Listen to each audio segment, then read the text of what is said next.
বন্ধুরা, সাধারণ একটি ব্যাটারি ও রেজিস্টার ইউজ করে এই রকম একটি পাওয়ারফুল সোল্ডারিং আয়রন আজ তোমাদের বানিয়ে দেখাবো।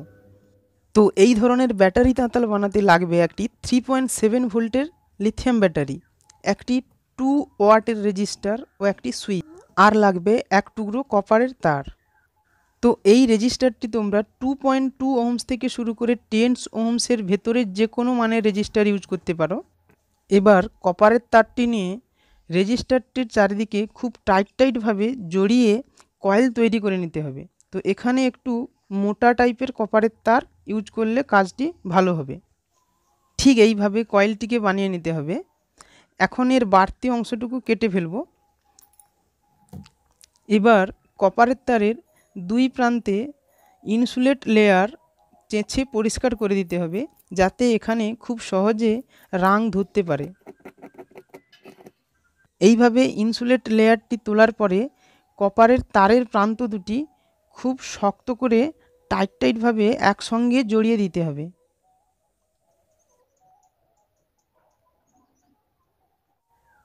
এবার এই তার দুটির সামনের অংশটি ঢাল করে কেটে নিতে হবে। এখন রেজিস্টারের লেগ দুটোকে ব্যাটারিতে কানেক্ট করার জন্য ঠিক এইভাবে বাঁকিয়ে নেব। কাজটি করার সময় খেয়াল রাখবে রেজিস্টারের লেগ দুটো যেন কপারের কয়েলটির সঙ্গে কোনোভাবেই টাচ না করে। ঠিক এইভাবে ডিসি সোল্ডারিং আয়রনের কয়েলটি তৈরি করে নিতে হবে। এখন এটার সঙ্গে ব্যাটারি কানেক্ট করব। তার জন্য একটি 3.7 ভোল্টের ব্যাটারি নিয়েছি। অবশ্যই ব্যাটারিতে ফুল চার্জ থাকতে হবে। এখন ব্যাটারির প্লাস প্রান্তটিতে একটি সুইচ লাগিয়ে নেব, যাতে করে তাঁতালটি সহজেই অন অফ করা যায়।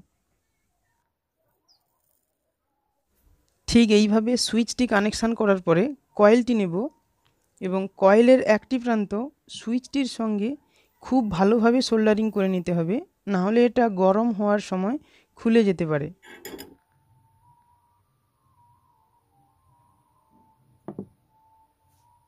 এবার ব্যাটারিটির সঙ্গে একটি চার্জিং মডিউল লাগিয়ে নেব, যাতে করে ব্যাটারিতে চার্জ শেষ হয়ে যাওয়ার পরে এটাকে যে কোনো মোবাইল চার্জার দিয়ে সহজেই চার্জ করা যায়। লিথিয়াম ব্যাটারি চার্জ করার এই ধরনের চার্জিং মডিউল আমি কিভাবে বানিয়েছি, ভিডিওর লিঙ্কটি আমি আই বাটনে দিয়ে দিচ্ছি, চাইলে তোমরা দেখে নিতে পারো। এখন চার্জিং মডিউলের মাইনাস প্রান্তটি ব্যাটারির মাইনাসের সঙ্গে কানেক্ট করে নিচ্ছি। এবারের চার্জিং মডিউলটির সঙ্গে ব্যাটারির প্লাস কানেকশান করতে হবে। তার জন্য ব্যাটারির প্লাসের সঙ্গে একটি ব্লু তার কানেক্ট করে নিচ্ছি।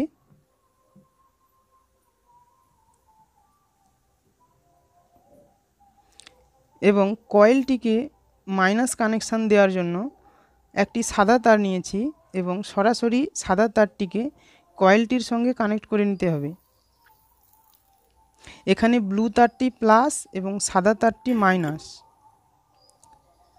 ঠিক এইভাবে তার দুটোকে ব্যাটারির প্লাস ও কয়েলের সঙ্গে কানেকশান করার পরে তার দুটিকে চার্জিং সার্কিটের প্লাসের সঙ্গে ব্যাটারির প্লাসের তারটি কানেক্ট করে নিচ্ছি এবং কয়েল থেকে আসা সাদা তারটিকে সরাসরি চার্জিং সার্কিট ও ব্যাটারির মাইনাসে কানেক্ট করে নিতে হবে।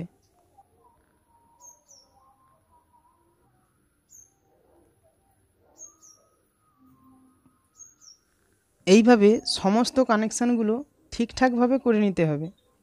এখন আমাদের ব্যাটারি তাঁতাল বা 5 ভোল্ট সোল্ডারিং আয়রনটি তৈরি পুরোপুরি কমপ্লিট। এবার এর সমস্ত কানেকশান প্রান্তগুলোতে ভালো করে সিল দিয়ে টাইট করে দিতে হবে, যাতে করে আয়রনটি গরম হওয়ার সময় কোনোভাবেই যেন তারগুলো খুলে না যায়।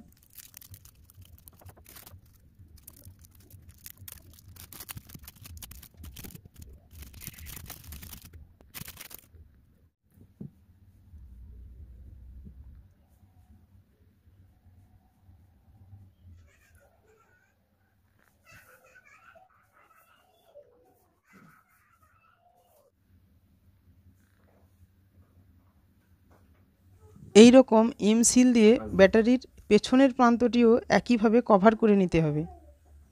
এখন এটাকে কিছুক্ষণ রেখে দেবো এম সিলটি শক্ত করার জন্য। এবার সোল্ডারিং আয়রনটি চেক করার জন্য এর সুইচটি আমি অন করে দিচ্ছি। তোমরা দেখতে থাকো আসলে এটা দিয়ে রাং গলানো যায় কিনা বা এটার সাহায্যে কোনো পিসিবিতে সোল্ডারিং করা যায় কিনা।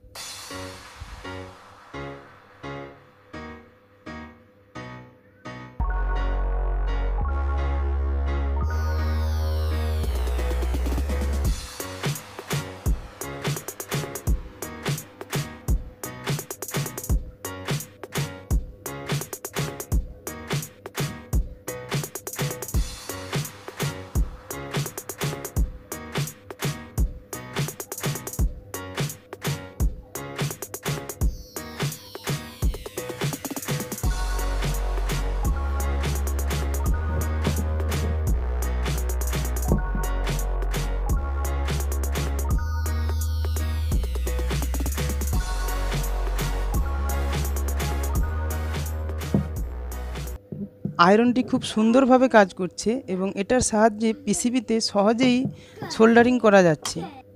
তো বন্ধুরা, আইডিয়াটি যদি ভালো লেগে থাকে ভিডিওটিতে একটি লাইক করে দাও এবং এই ধরনের আরও ভিডিওগুলো পেতে এক্ষুনি চ্যানেলটি সাবস্ক্রাইব করে বেল নোটিফিকেশানটি অন করে রাখো, যাতে করে এই ধরনের ভিডিওগুলো সবার আগে তোমরা পেয়ে যাও।